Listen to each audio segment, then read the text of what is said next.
Imagine a vibrant discussion between people that includes both openness and critical thought in the pursuit of truth. The Purchasing Truth podcast is an experience, a journey, an exploration of the impact that negative messages in politics and the media have on our families, community, society, and nation. Join your hosts, Bill Stierle and Tom Hazard, to discover new concepts and language strategies that will reveal effective ways of establishing truth. This podcast series will tackle current events, leadership challenges, healthcare confusion, integrity in business, and many other areas that affect us all. Gain clarity and understanding of the various truth perspectives.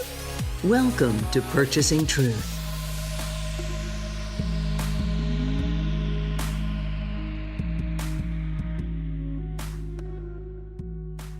Welcome back to another episode of Purchasing Truth. I'm Tom Hazard, along with your host, Bill Stierle. And Bill, we set up last time that we're going to talk today about truth and bulletproofing integrity.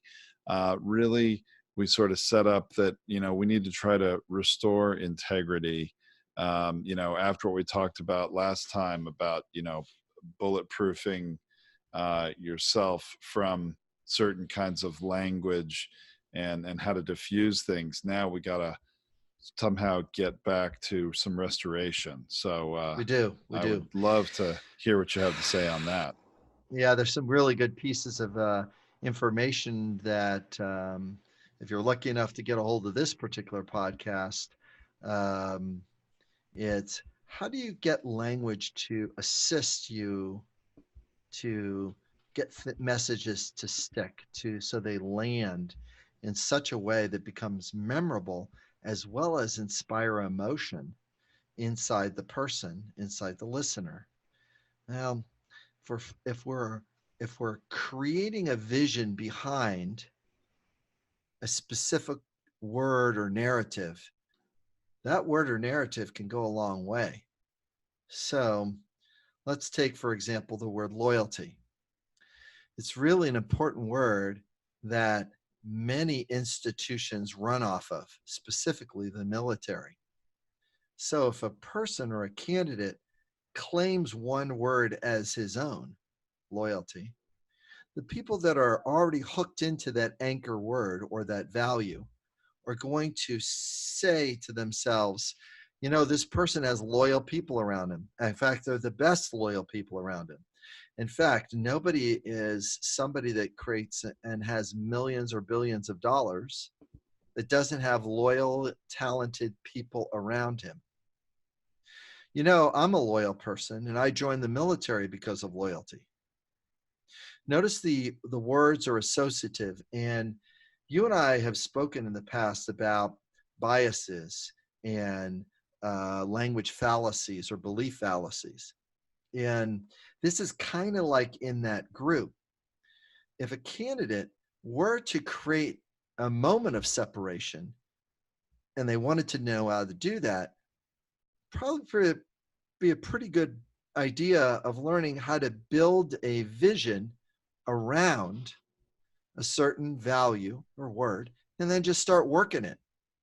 So, Tom, in the news right now, there's this pesky thing called impeachment that's going up, and I'm calling it pesky from the position of how the Republicans and the president is dealing with it. This is pesky, and it's sticking. The reason why it's sticking is because as soon as you meet the need for choice and independence, I want to call my own shots. I want to talk to world leaders because they're at my level. I believe my self-worth and respect is I'm at that level because I did get elected, Well, all of a sudden, you better have some other values to be able to be on the phone call as well as getting the inclusion, play nice with others, and work with people. Don't just rely on your own decision-making because, you have the best brain. Now, notice how that particular quip made you laugh because it was meeting my need for humor and your need for humor, because the truth is a little bit off of, isn't the best brain also, doesn't the breastberry know to ask the best people to use the smartest people because they know where their vulnerability is about not knowing about something? And that's problematic. So, Well, I also laughed a little bit because there is some truth to such a kind of a statement that the president even made in a tweet this week about um, the Turkey thing, that he has pulled out the American soldiers or ordered them not to engage and help the Kurds defend themselves, and he said something to the effect of, if Turkey takes advantage of the situation, I will use my magnificent, I don't know what he said, brain to an extent. I forget exactly. yes, It was a, to destroy their economy. yeah, to It's destroy their like, economy. And the way he did it, it was a oof. very self-aggrandizing sort of a statement. Yeah. And that's why I chuckled when you said that. But Of course, it didn't make it. His tweet didn't make any difference. He had the permission, and because he has a sense that the leader of Turkey has a sense that, well, his people are loyal, and he's not going to go back on his words. So now I've got his commitment to do that, and he tweeted his commitment to do that. So now I am going to launch no matter what he says next, because as soon as somebody makes a deal, you got to be ready for blowback as soon as you make a deal, unless the other person is already agreeing with the deal first. Tom, have you ever tried to make a deal with one of your kids oh, sure. and they either A, didn't live up to the deal, or if they did, they made you pay for it? Yes. Things don't go well when you do deals. In fact, inside my house, our standing rule with all of my kids is we don't make deals. Literally, seriously. Wow. In my family, I do not make deals. I am not making a deal. We will make a agreement that both of us have worked out, and it's not until you're fully in the agreement that we are working the deal as we're doing it, but we are not starting into the, here it comes, don't get too upset. If you do this, you will get that. When a person designs that, you will get a short-term compliance, but you will get a long-term suffering. Yeah, and what I've found as a parent is often if you make that deal, the kid takes the deal because they want what they get now, but they never deliver what they promised to later. That's right. They don't really I'm guessing understand the consequence of making the deal. they really don't. And all of a sudden, he tries to make a deal with Ukraine. The guy goes, "No, I'm not sure about that." He starts running the clock out. They find out that he made the deal. Right. All of a sudden, he's got to like give the money over with no agreement for He this. had to do it. Yeah. He had to do it Yeah. because you can do a short-term arm twist, but if you are not in the space to be able to play the long game, boy, you're going to pay for it. And regrettably, with Turkey, all of a sudden, well, we're up to 8 people's lives have just died like that. Yeah.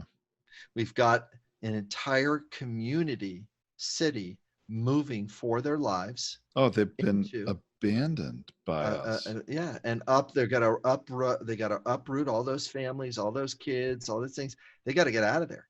They got to get out of there because that's getting resettled and reclaimed by Turkey. The area that ISIS took over, that the Kurds were occupying with us to get rid of ISIS, now it's going to be resettled with Syria and Turkey. People from Syria and people from Turkey, and create a quote unquote buffer zone. Meanwhile, the Kurds are going like, this was our land to begin with. And just because there's oil underneath this, you're going to reclaim it? Because, well, just saying, there's oil underneath it. Oh, So, goodness. Well, Bill, we're even seeing some things play out in our domestic politics right now where the president is browbeating Republican senators to be loyal to him. He's actually threatening them with the fear of his wrath if they don't remain loyal. So help me understand how, that plays out. Well, the need for integrity, if I were a senator and I was a Republican senator, I would build a coalition around the word integrity. Mm. We need to hold integrity for the office because this rule says this one thing. The president might disagree, and that's what makes good for a good debate. The president might even call us out on loyalty and loyalty to the party. But I felt disheartened to let the president know that the need for integrity and our oath of office was to the United States. Our party is just representing certain values. In fact, the value of integrity is in the Republican Party, and we're going to go with that ahead of the word loyalty. Loyalty is not ahead of integrity in this case. Bill, you make that sound so easy. You really, it seems so obvious and clear when you say it.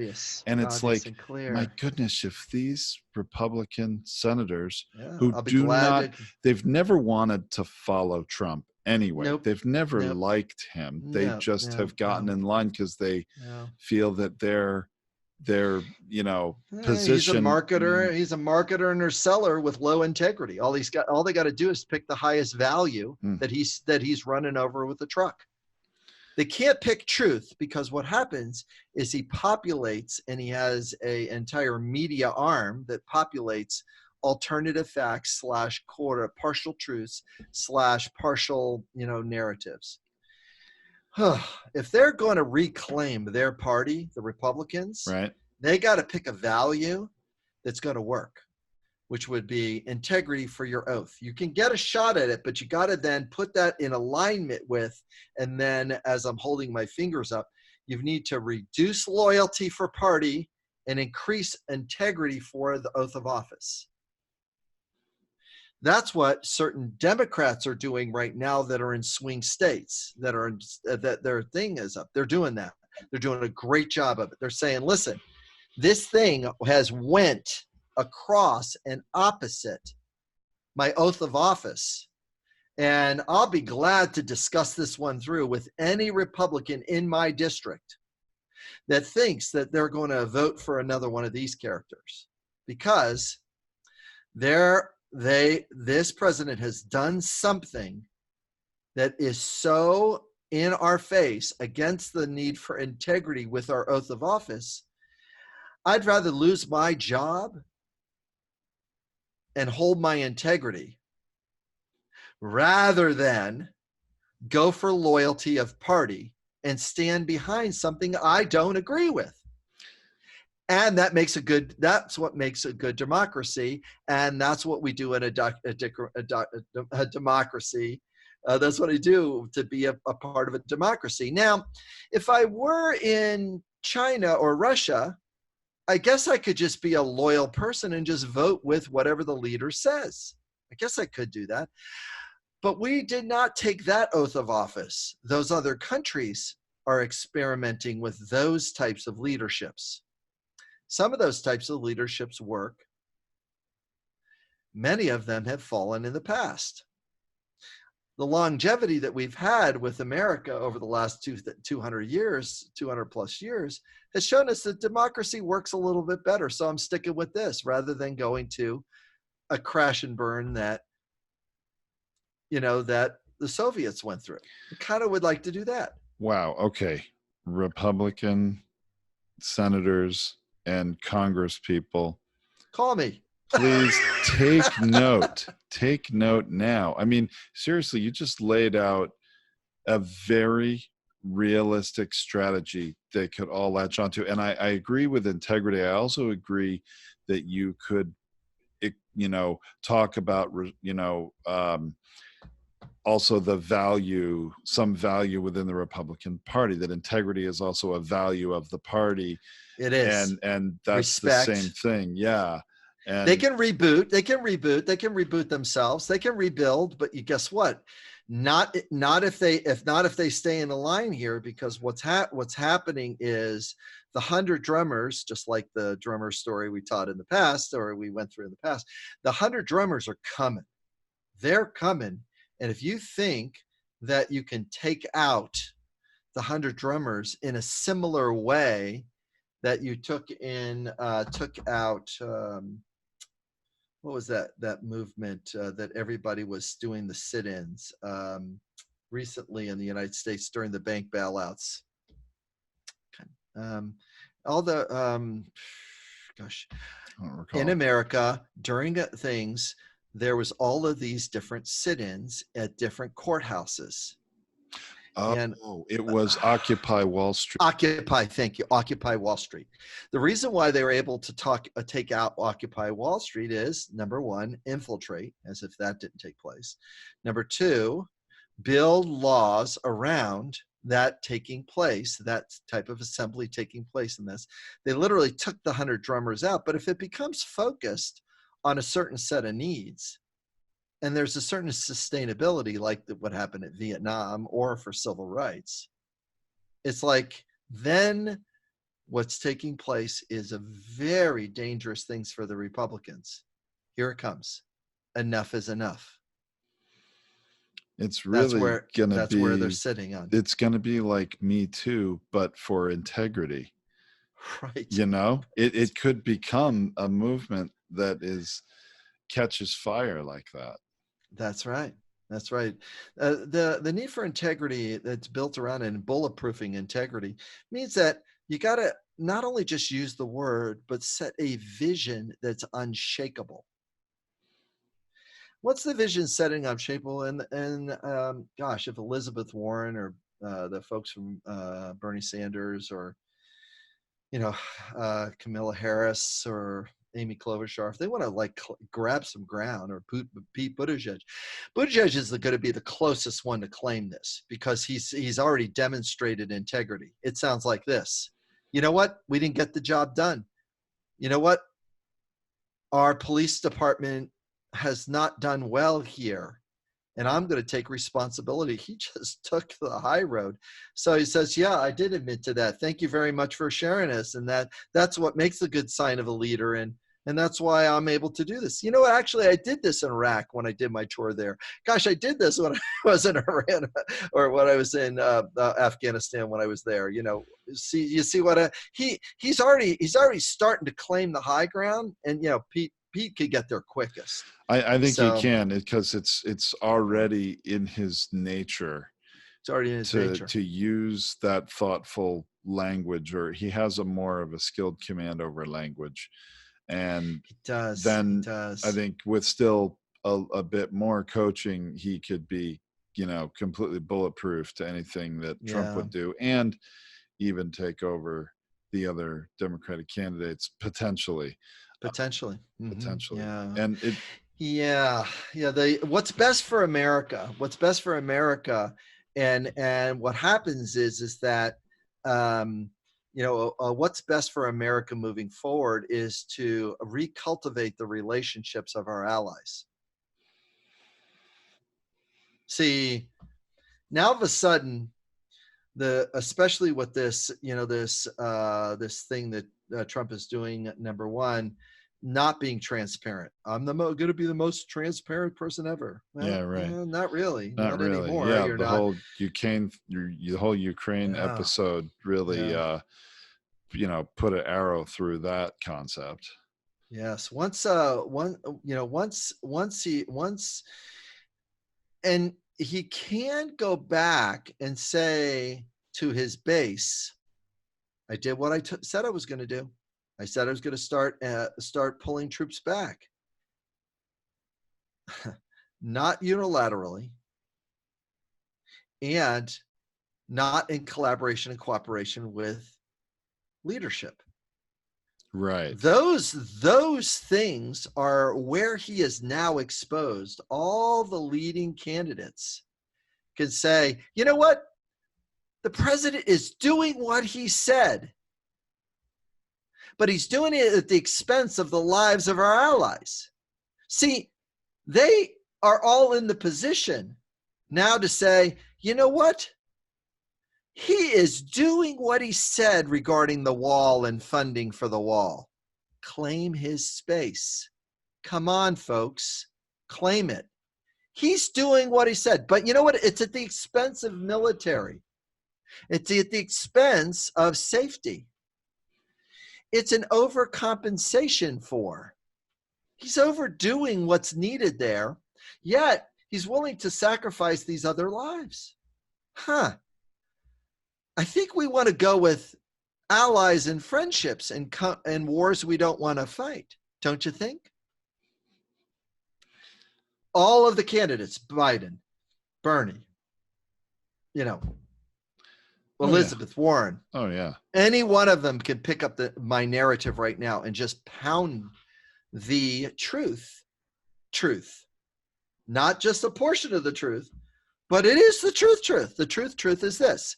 He is doing what he's saying he's doing in the run-up to his elections. He is also doing all the strategies that he used in the last election. You know what? We got to take our hat off for him is that he really hasn't moved off message much, has he? And do we want to continue with the same message moving forward? If you would like to continue with the same message of only getting partial things and having somebody calling the shots without collaborating with others, the people who are in place, maybe he would like to move to the front lines. Maybe he'd like to be, doing that. But I'm feeling doubtful that people are going to take America serious for the next 4 years. Other countries, because kind of they're not right now. Don't you think? Now, how are they feeling? Curious how they feel. Doubtful and skeptical about his leadership. It's never about facts, Tom. Yep, I agree. Never about truth. It's never about facts. It's about positioning a message to elicit enrollment. Positioning a message to elicit enrollment. The enrollment that he won on is loyalty. That's the enrollment. He enrolled people to make America great again by being loyal to America and to me. I have the most loyal people. I have the best people. I have the smartest people. They're loyal people to me. The inventory of that truth is very, not truthful. I would say thin. Yeah. It'd be thin. But there are accomplished people. I mean, Manafort's an accomplished person. I mean, he's able to negotiate millions of dollars and was able to, get people to pay for all kinds of things that he would like them to pay for, including his own salary. But really, to balance meeting the needs for self versus the needs for others is lost on him. Yes, you can talk about the different salaries and the different book deals and the different things, the different ways that people throw money at people in office because they advocate respect. But it doesn't mean that it's truthful. So, I mean, at the same time, one of the things that's happened this week, at the same time as all this impeachment stuff is going on, one of the people in the Nixon administration was getting the American Freedom Medal. Really? Yeah, I didn't see that. Edward Meese, you didn't know that this guy? I didn't see that in the news. I know who he is. Okay, all right. Okay, so you know who he is. He is to Nixon, Trump is to Barr as Nixon was to Meese. Okay. He was running the legal office the way Barr is running the DOJ. Meese was running the DOJ at the time. And not only covering things up, but also, taking money from different people along the way. Same characters. And he's getting a freedom. He literally pointed at Barr. He goes, listen, I know what you're going through because I went through the same thing. Of course he went through the same thing. He was doing the same kinds of things that Barr was doing. So is that Freedom Medal decision just the president's alone to give? It must be. And all of him and all of the people that are in that same, cut out of that same cloth, are all in the wherever that medal was being given, they're all standing there smiling because they're all cut from the same cloth of, well, they do dirty tricks on their side and we do dirty tricks on our side, and we're justified in it. This gets us down to, Tom, this whole belief bias of what does the word loyalty mean? What does the word truth mean? It's, and I'm okay with a human being make a mistake if they can do some scary honesty around it and restore integrity. Sure. But I am not okay to act as the punitive God to say, you made that mistake, therefore you're going to suffer in hell for the rest of your life. Even with Trump, I can have compassion and, empathy for what he is, his words and actions, and the tragic way that he gets respect, the tragic way that he gets acknowledgement, the tragic way that he bolsters self-worth, because it's not about doing. Well, if he doesn't watch it, he's going to tragically be tainted as an impeached president, and I don't think he wants that. I really think the idea of that bothers him, to be It does bother him, put on the same level proportionally as Bill Clinton, and maybe even worse, because Bill Clinton got in trouble for doing things that Trump has done in his personal life before he was president, but not for Bill Clinton didn't get impeached for anything really having to do with the decisions he made as president and the actions he took dealing with other countries and things like this. See, the big difference between both Nixon and Clinton, let's put them two in the same boat here for a second. Both of them did a better job of compartmentalizing their mindsets and their work life. They compartmentalize it.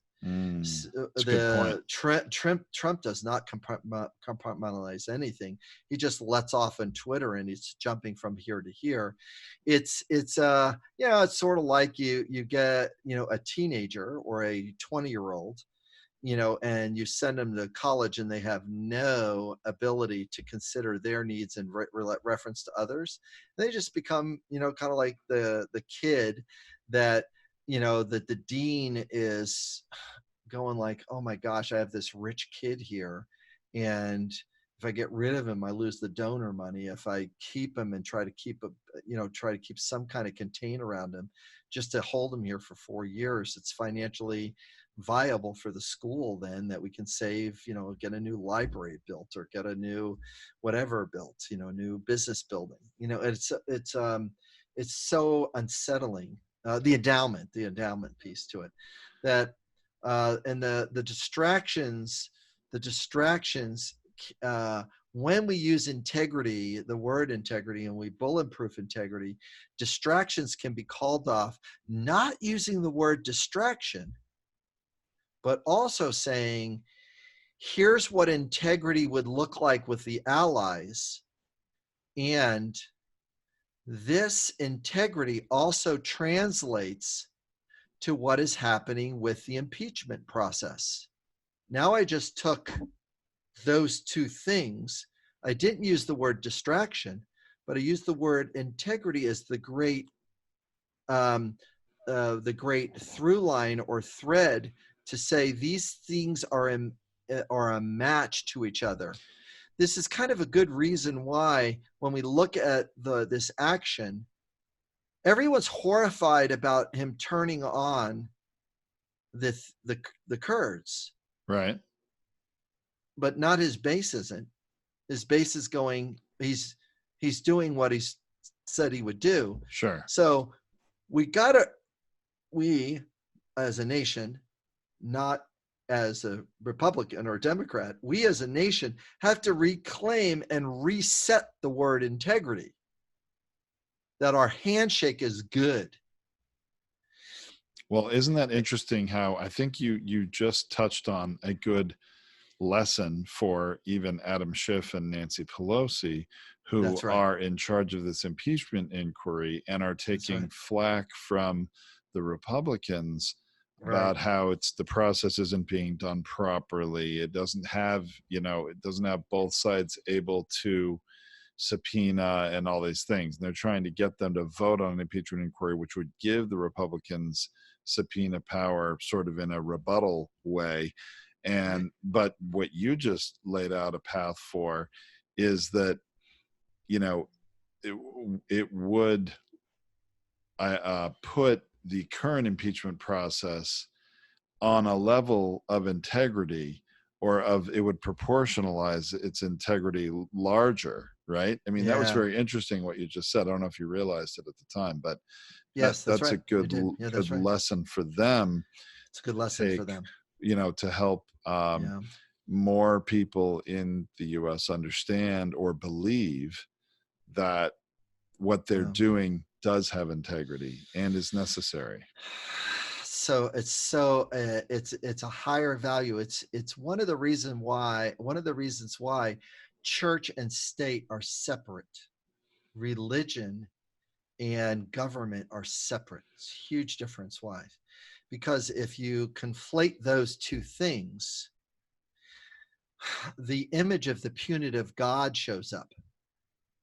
The punitive God is, I'm going to punish you for. Okay. Right. But the problem is that if a person has a religious belief, they're always thinking their God is on their side. Sure. So whether it's a crusade or a fight against ISIS, it's the same thing. It's our side is fighting for God. And our God is a punitive God, and he will act swiftly. This is why Pat Robertson even jumped on and saying Oh, I saw Trump's that. immortal soul is in jeopardy right now if he doesn't support the Christian Kurds. I saw that. And it's, It's not human rights anymore. It's well, these are our people sure, sure. instead Well, of what it really needs to be. It's human well, beings. Bill, that's very interesting. I think you're very right about compartmentalization, and really the church and state thing is another level of compartmentalization. But I hadn't thought of it that way before. That Trump cannot keep some of these things in separate buckets. It's all one thing. His life is all consumed with it. And that is very different from Bill Clinton and Richard Nixon. They were still trying to govern. They were still doing And did. different things that were completely separate. The impeachment inquiry, or the impeachment process, was going, I love what on. Nixon did for the environment. I Oh, love what absolutely. Nixon did for the species. I love what Nixon did for he did so many good things. That's true. And Clean Water Act, right? Clean Water Air Act, Act. all this stuff. Yeah, yeah. He got the trash out of our streets. He built systems in so that our government could monitor, control. I mean, it wasn't perfect, but it allowed for all kinds of health and wellness to show up because people were just dumping trash everywhere. And Well, think about this. To me, it's very, very clear, Bill, that what you just said here in this episode, it's really profound, because the fact that Trump cannot compartmentalize is why he got himself into trouble with this Ukraine phone call. If he could yes, compartmentalize his personal political desire to find dirt on Joe Biden, if he really believed it was there, he could have sent Rudy Giuliani or whoever he wanted to Ukraine to investigate, to try to do opposition research and find out this information, but not involve the president of Ukraine and try to use leverage like a mafia boss would, to say, that's well, right. I'll give you the money you all need for, your need for safety, to buy more weapons and arms to defend yourself against Russia if you do this favor for me. If he had compartmentalized and kept those things separate, there would be no impeachment inquiry right now. Nope, there wouldn't be. And even early on, it's the challenge is, and also Tom, another thing that's getting conflated and is not having a solid line between the two of them are, here it comes, is it criminal or is it ethical? They keep bleeding those lines together. So what happens is the things that are so unethical but don't rise to the place of criminal, they say, and Trump and the Republicans say, well, it's not criminal, but it is completely unethical to do it. Which So is enough of a reason to be removed from office, I would think. I mean, I guess I'm not a judge, but if a person breaks and becomes unethical in a business, it's not necessarily going to crush the business. They just had an unethical moment, which they might have to pay for. I actually did one of these mediations where the company had to pay, I don't know, $7.5 million for an unethical thing. wow. It wasn't criminal, but it was unethical. And the court case got started because it was unethical, not because it was criminal. It certainly had a serious consequence for it. It had a serious consequence, but it didn't take down the company. Right.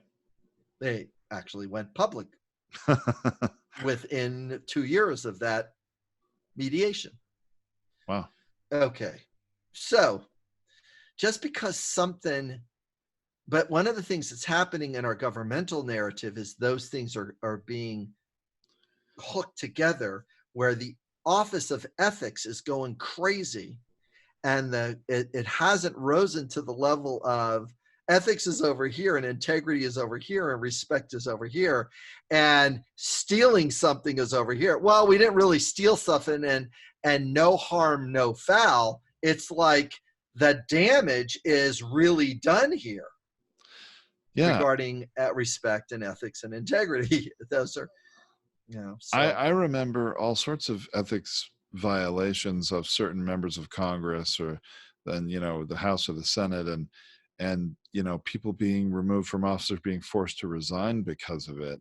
That's right. Now we're so far through the looking glass that unless it's, that the Republicans certainly would have us believe that unless it's really breaking the letter of the law, that it doesn't matter. It doesn't. That's right. That's right. Unless it breaks the letter of law. So what happens is the ethics of things has been pushed very close to the criminality line. And what winds up happening is that means I can have a very strong wreckage of a past, and I can run for a president because this guy has pushed that entire line so close that affair with porn star, that's been done before. Oh, cheating on wife, that's okay. We can still elect you. You can start setting the laws and the rules for the rest of us, even though your ethical lines are very low. So, for example, even some I'm just thinking of I got to think of the one state legislator or governor or stuff, like basically turned to the reporter and says, listen, I'm going to throw you off this balcony if you keep asking me that question. And that was somebody in New Jersey or New York or something like that. Yes. And he got ousted, I think, for ethical or maybe financial finance violations, I think. Ethics, right? And then he ran, and then he ran again. And they were going to give him a pass. Wow. I'm going like, you're giving him a pass? This guy said he was to another human being. It was I'm going to throw reporter. you off the balcony, a reporter. Yeah. You're going to throw that off the being of this. That's that's kind of like right on the edge of criminality, isn't it? To threaten somebody with death if you don't be quiet. Yeah, I think that's not really in alignment with. Yeah. Now the reporter, if the reporter would have had a little bit of consciousness and awareness, and says, "Oh yeah, try it. Yeah, let's see how that works for you. Yeah, I'm willing to sacrifice my life for this question." But go ahead. Now, all of a sudden, if he would say that, that got, all of a sudden, it backlashes. That's what integrity does. If you claim integrity or you claim an ethic, literally 7, not 20 to get convicted for the impeachment to go through. 7, Mitt Romney's 1, 6 others have got to say the following sentence.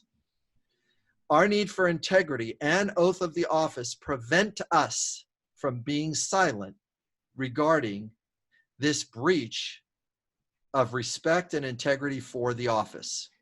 Because of that, the 7 of us are standing here, and we are no longer going to honor loyalty for this person. The president has crossed the line. Integrity of our vote and respect for ourselves and for others that follow us in this office claim that we need to stand together. He could come after all 7 of us. It's okay. We're okay with losing our jobs because, quite frankly, if we don't take this stand, we can't do that. Other senators have chosen to resign rather than to say this statement. We're not doing that. That you just gave them the roadmap. So, okay, Mitt Romney. They have to have an off ramp. Yeah, there are so many of them that want it, and they are just so living in a place of fear of retribution by this president. That's right. Because that's how I am interested. Rules. And I am interested in having a discussion with anybody that voted for me in my district. I am interested in that discussion. In fact, the date that I will be there will be, and each one of those 7 senators can tell the date that they will have the discussion with their constituents about why they voted to not be loyal to the party line. And yes, they're hanging out all the other people out on the wings, but guess what? They will be able to reclaim their integrity, their self-respect, their integrity with their kids, the generational integrity. History will smile on the Magic 7. They will smile. History will smile. Whoa. This is a time. Bill, you just labeled them the Magic 7, and we don't even know who they all are yet. They can decide. Nope. The Magic 7 is coming. Mitt Romney, I am interested in having a conversation with you about how to frame this. Anybody else, any of those Republicans that want the off-ramp, let me know. I'm interested in giving you the off-ramp. It also will save your party. And I'm not even one of you, and I'm not interested in doing it. Well, and I'm glad that you said that, Bill. And I know sometimes our listeners may have a belief that we are more from a left-leaning perspective, and I think that regardless of our ideology, this podcast is about language and communication.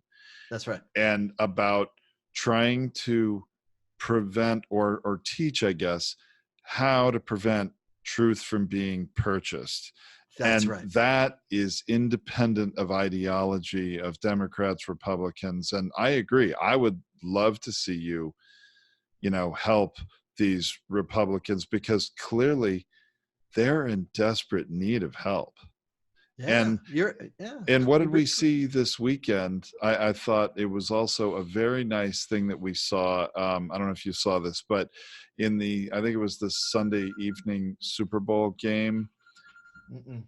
Yes. Well, hold on. We'll say it again. Yep. Go ahead.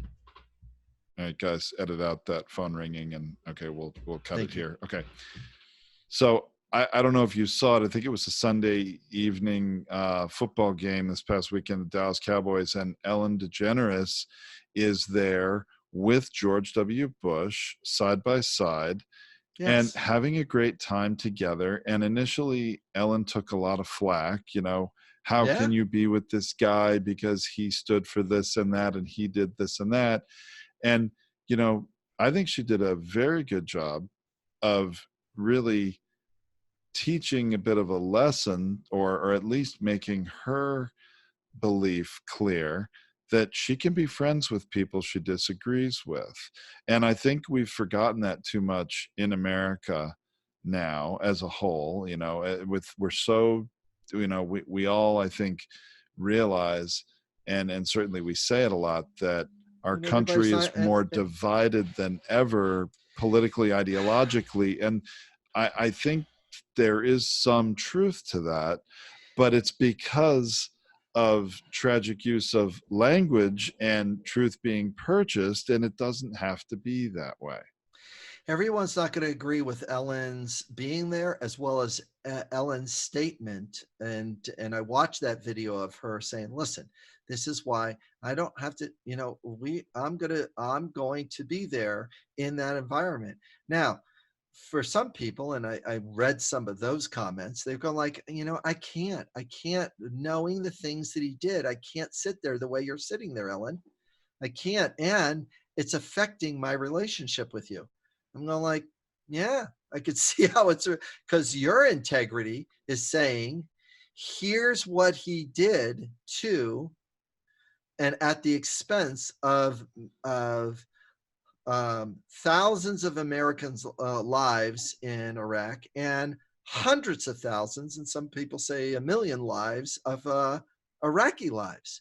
This is what the cost of that person's decision making and his willingness to do that. And we could talk about, okay, well, at least it secured American oil for the next 500 years, because that's what it did, to occupy Iraq.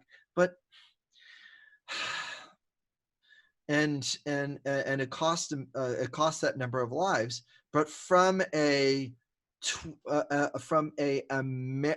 this is the best that this person's decision making is in regards to exchanging lives for the concept and the infrastructure of America. It's like, oh no, some people can't do that.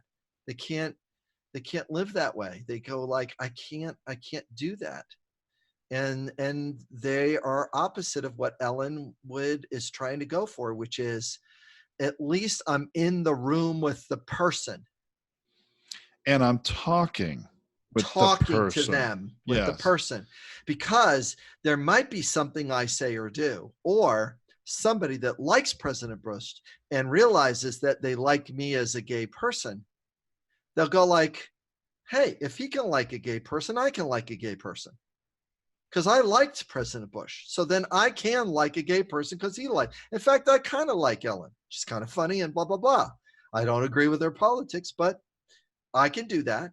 See, there's different kinds of micro wins that are going on, and it might not fit the person's belief bias or the trauma or the tragedy that he has inflicted upon, or his decision making has resulted in, and rather than inflicted upon, resulted in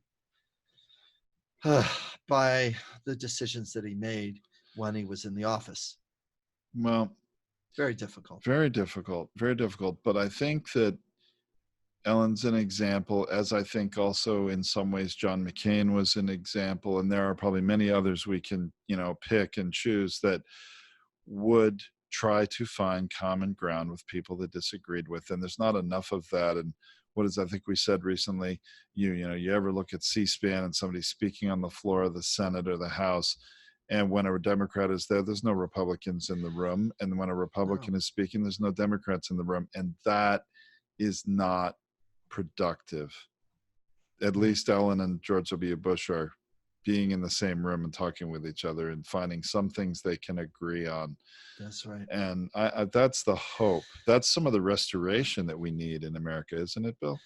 Yeah, it is. I think that's the tour in 2021, is the Truth Restoration Tour, and it's okay to restore truth to a more stable place than it is now.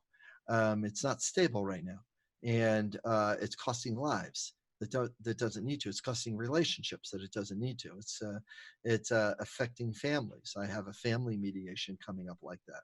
It's affecting families because you can't sit in the same. You can't do Thanksgiving together as a family because of it. Wow. Yeah. Well, Yeah, that's it's very hard. I see that happening. I see that being difficult, and I'm interested. I know you mentioned to me this mediation you're going to be doing with a family that is, being divided because of politics. Yeah. And I'm hoping after that you might be able to anonymously share some of, I what have happened as many a case I have study.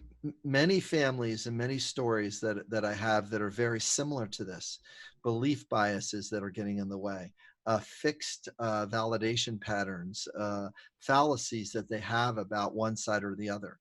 It's not it's partially true, but it's not fully true. Um, we we need to get a narrative that's a healthy narrative, as well as take a look at loyalty is a very important need of ours as human being, but it is not the only need. And if it's running over things like integrity or things like collaboration or cooperation, which are high functioning needs, or needs for mutual respect, then it's problematic, because you can't have a concept called bipartisan unless there is the framework of mutual respect that's showing up. Can't. Oh, So boy, actually, you just reminded me. I mean, I'm not so sure that our elected officials really understand what bipartisan means. I mean, they use it in a different way than I think right. it's meant to be. It just means, oh, well, you know, I was in the room and I compromised. well, or more than I made a deal. well, the bill wasn't passed by only Democrats or only Republicans, therefore it was bipartisan. I don't really know that that's true. There should be Everything. a Yeah. lot more Yeah. bipartisan issues, Yeah. honestly. Try to have a bipartisan discussion with your daughter about ice cream. Try it. Try to have a bipartisan thing about ice cream. Now, ice cream sits out there, and what winds up happening is that because of the way the system is currently being run and set up as adversarial, no one's getting ice cream. The ice cream is melting, as Mitch McConnell would say. It's in the graveyard of bills being passed by Congress. The graveyard. He literally called it a graveyard. This is where bills come to die, because I'm gonna stonewall everything that comes in this direction. Yeah, not even going to have a vote on anything unless he knows Yeah, it's going to pass the way he yeah. wants it to, which to me just is It's then people very don't bill. talk about it, they don't debate. They're gonna go like, no, and even when he brought something to Trump to sign for the wall, Right? and this is how also Mitch knows that this is problematic with his own guy. He doesn't know if the guy's going to turn on him, and he did. You know what? Miller talked to uh, Trump and said, "Don't you sign that thing? It's not what you promised, and it's not enough. You got to hold out for more." And they figured out how to take the money out of the Pentagon or the military budget, which they overfunded, which is a whole nother problem. Anyway, Yeah. Well, okay. goodness. There's a Well, lot of truth going on here, man. boy, A there lot is. of truth, a But lot of truth going on here. Bill, I enjoy all of these episodes that we record because there's always some lesson to be learned and a tool that can be used. Right. And that's Right. great. But today, this one, I'm going to really remember, I think, for a lot longer, because you illuminated some things about the president that I guess I knew, but I didn't really understand it in the He's in right a way. roller. This compartmentalization in his mind Yes. that he cannot do is a Can't do. fundamental trait. I don't know what else to call it. It's fundamental to him in his core, and it is never going to change. No, we got 4 years of it not changing. That's what it's gonna the next 4 years of it not changing, and that's what the American voter has got to decide upon, or the intolerance of I just want stability in government. I just don't want this government in my face. I'm just thinking about my own family members right now. They've withdrawn from it and the participation of it because it's in their face so much that it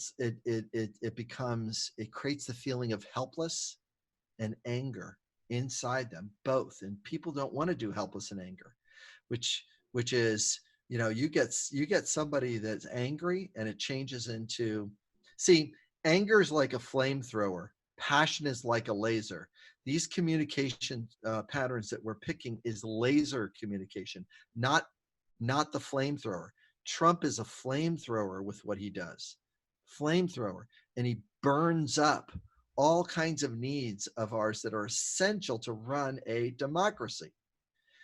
They're not essential to use if you want to be an autocrat or authoritarian.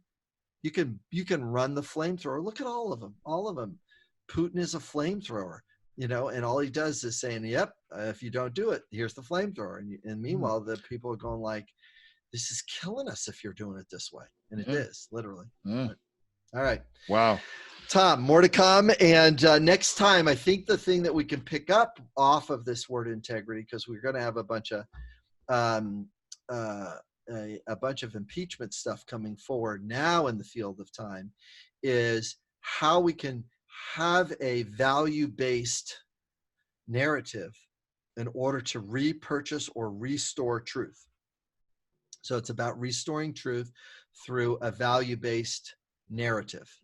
I think that's very important. I think that's part of what the Republican Party needs to restore itself too, probably to an extent. Yeah, we can be of great help there. Wow. Yeah, absolutely. All right. All right. Well, all right, man. More to come. Okay. Thank you, Bill. Thanks, everybody. All right. Bye.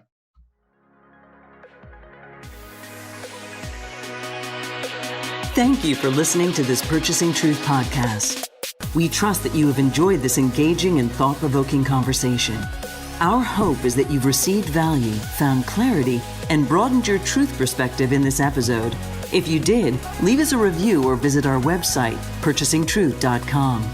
Join us again for another informative and content-rich discussion here at the Purchasing Truth podcast. Don't just accept whatever information comes your way. Join the discussion. Discover your own voice. Purchase your own truth.